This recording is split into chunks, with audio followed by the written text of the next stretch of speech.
And as you know, during the week we are inviting our Downtown Ministerial Association to come in and give us music and message. And so today I'm happy to introduce Reverend Erin Erickson from, and is it First Congregational UCC? Is that the right description?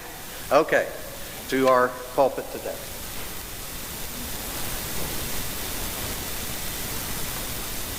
I appreciate the welcome. So our scriptures today come from the book of John. Let's get there first. Chapter 2, verses 13 through 22. The Passover of the Jews was near, and Jesus went up to Jerusalem. In the temple, he found people selling cattle, sheep and doves, and the money changers seated at their tables. Making a whip of cords, he drove all of them out of the temple, both the sheep and the cattle. He also poured out the coins of the money changers and overturned their tables. He told those who were selling the doves, "Take these things out of here. Stop making my Father's house a marketplace." His disciples remembered that it was written, "Zeal for your house will consume me." The Jews then said to him, "What sign," through 25. "What sign can you show us for doing this?" Jesus answered them, "Destroy this temple, and in 3 days I will raise it up." The Jews then said, "This temple has been under construction for 46 years, and you will raise it up in 3 days?" But he was speaking of the temple of his body. After he was raised from the dead, his disciples remembered that he had said this, and they believed the scripture and the word that Jesus had spoken. When he was in Jerusalem during the Passover festival, many believed in his name because they saw the signs that he was doing. But Jesus, on his part, would not entrust himself to them, because he knew all people and needed no one to testify about him, for he himself knew what was in everyone. And the second reading is from 1 Corinthians chapter 1, verses 18 through 25. "For the message about the cross is foolishness to those who are perishing, but to us who are being saved, it is the power of God. For it is written, 'I will destroy the wisdom of the wise, and the discernment of the discerning I will thwart.' Where is the one who is wise? Where is the scribe? Where is the debater of this age? Has not God made foolish the wisdom of the world? For since in the wisdom of God, the world did not know God through wisdom, God decided, through the foolishness of our proclamation, to save those who believe. For Jews demand signs and Greeks desire wisdom, but we proclaim Christ crucified, a stumbling block to Jews and foolishness to Gentiles.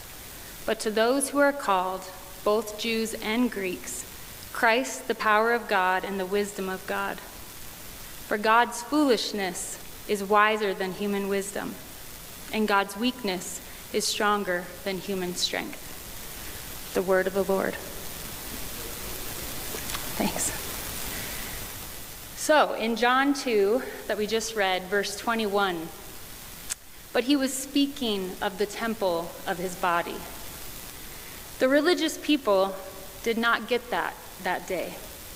They didn't understand that Jesus was talking about the temple of his body because they were about business as usual. It was business as usual that day when Jesus showed up in the temple. Animals were being bought and sold, coins were being changed, and the usual people had their usual places and their usual roles. This is one of those stories that we need to set aside a couple of things that maybe don't belong, or things that distract, before we can really understand what's happening. We need to set aside what we have often been told or thought that this story is about, so that we can hear it again, maybe for the first time. I don't think this story is simply about Jesus getting angry. Jesus got angry. Sometimes I get angry. It's okay to get angry.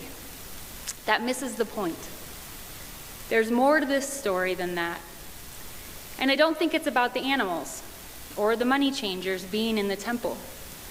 Jesus surely had to know that they were there. He grew up as a faithful Jew going to temple. He didn't show up this day and say, "Wow, there are animals and money changers here. I didn't know this. This is wrong." The animals and money changers had always been there. That's how the system worked. It was business as usual for them to be there. I think Jesus went to that temple that day for one purpose: to throw out and overturn business as usual. There are times when we need the tables of our life overturned and the animals thrown out. It's just so easy to fall into the trap of business as usual. Have you ever pushed the autopilot button and life became mechanical? You go through the motions. You show up, but you're not really there. That's business as usual. How about this? Have you ever smiled that "I'm good and everything is A-okay" sort of smile, but behind you, or behind that smile, was an emptiness? You felt hollow and maybe even your heart was breaking. That's carrying on with business as usual. Or maybe you wake up in the morning as exhausted as you were the night before when you went to sleep. Business as usual. Have you ever felt like you were just maybe not yourself? Nothing seemed right. You were bored, and boredom overcame any kind of creativity. That's business as usual. There was no enthusiasm, wonder, or imagination. Business as usual. I think sometimes we look at life and the world, and it all seems in vain. We're busy, but we're really not getting anywhere. There's no depth or meaning. It's only business as usual. Business as usual can really happen anywhere. It can happen in friendships, in relationships, in jobs, in church. However, the things I just described are not the problem. They are the symptoms, in the same way that the animals and the money changers in the temple are not the problem. They are the symptoms of something deeper going on. The problem is not so much in the temple as it is in the human heart. That deeper issue is, at least I think, what gives rise to business as usual. Sometimes it's about our fear. We're fearful about what's happening in our life or the uncertainty of the future, and we want some type of security or even predictability so that we can keep on doing the same things that we're doing. Business as usual is predictable and stable. It gives us a sense of security, at least. But sometimes business as usual is a symptom of our grief and our sorrow. Something maybe has been lost. We can't get back to the life that we want, so we cling to business as usual because it's familiar. Other times we're so busy and worn out making a life that it turns into one task after another task, one appointment after another appointment. It's a never-ending to-do list, and it's business as usual. Maybe we've taken people, relationships, and things in our lives for granted. Maybe we've lost our sense of gratitude, of wonder, or even mystery.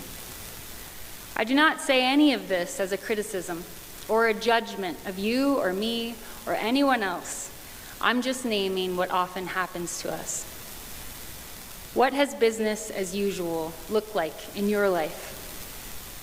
In what ways is it business as usual for you today? There are thousands of reasons and ways into which we fall into business as usual. There's one thing, however, that I keep coming back to: forgetfulness. Business as usual is born of forgetfulness. We forget that we really are the temple of God's presence. We forget that all of creation is the residence of God. We forget that in whatever direction we might turn or choose to face, there is the face of God gazing upon us. And as soon as we forget these things about ourselves and about each other or about the world, life usually becomes business as usual. I think that's what happened in the temple. They didn't see themselves as, or one another as, the temple of God. It was all about the human-built temple, the animals, the coins. They had forgotten that God was more interested in them than in their festivals, and that God wanted them more than God wanted their offerings. When we forget that we are the temple of God, life can easily become a series of transactions. Priorities get rearranged. Making a living replaces living a life. Life becomes a marketplace rather than a place for meeting the holy in ourselves and in one another. And it's business as usual. That's what Jesus is overturning and driving out of the temple. In the Gospel according to John, this happens at the very beginning of Jesus' ministry, the very beginning of Holy Week. The Word became flesh, is John 1:14. Water became wine, John 2, verse 9. And now the temple is becoming human. And it does not stop here. Throughout the rest of the gospel, Jesus will be interrupting business as usual. Remember the Samaritan woman at the well, John 4:4? She's had 5 husbands, and she's living with a man who is not her husband. Despite what we have done to her, that's not a statement about her. It's another manifestation of business as usual. Her first husband died, divorced her, or ran off. We aren't told. What we do know is that it was thought improper and dangerous to be a woman at that time without a man. Business as usual meant she had to belong to a man. So there was a second man, and a third, and a fourth, and a fifth, and a sixth. Jesus meets this woman at the well and interrupts business as usual. It's not about the man or men in her life. It's about her. Jesus recognizes her as the temple of God. It's neither on this Samaritan mountain nor in Jerusalem. She is the well of living water. How about the man that spent 38 years on a mat from John 5? He was paralyzed and always trying to get into that pool of water that would heal him, but somebody always got there first.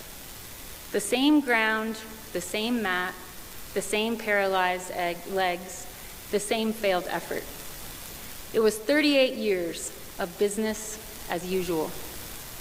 Then Jesus comes and says, "Stand up, take your mat, and walk." And the man did. He rose up to new life, and business as usual had been interrupted yet again. And then there's Lazarus from John 11. He'd been dead 3 days already. Martha knows the stench of death is present. Jesus tells her it will no longer be business as usual. "Take away the stone," he says. Death will not have the final word. Lazarus, come out. And let's not forget 5,000 people that show up empty and hungry from John 6. Philip is sure there's not going to be enough. There's no way to feed them. Empty and hungry people are business as usual. 2 fish and 5 loaves are more than enough. Everyone was satisfied and 12 basketfuls were left over. It was not business as usual for the empty and hungry. Over and over again, Jesus is interrupting, disrupting, overturning, and throwing out business as usual. Business as usual is destructive. of our lives and our relationships. It destroys our ability to see and participate in the holy that is already present in and among us. The Word became flesh so the temple might become human. Jesus continues to overturn and throw out business as usual because the truth is there are still Samaritan women waiting at the well in our world today. There are still lame people grounded by business as usual. Empty and hungry people are still a reality in our world, and there are dead people waiting to be made alive. Maybe for you today, this isn't about other people. Maybe you are the woman at the well. Maybe you know what it's like to be grounded and paralyzed. Maybe you are empty and hungry today. Maybe you need to be called to life. Maybe business as usual needs to be interrupted in your life. Regardless of who you are, what we've done or left undone, or how we see or judge our lives, we are the temple of God. And there is one who stands in the temple of our life, interrupting business as usual. So tell me this. What does the temple of your life need today? What tables in your life need to be overturned? What animals need to be driven out? I'm not asking about what needs to happen so that you can become holy or become the temple, but so that you can see that you already are the temple and claim what is already yours. Jesus does not make us into something we are not. He calls us back to who we've always been. He was speaking of the temple of his body. Amen.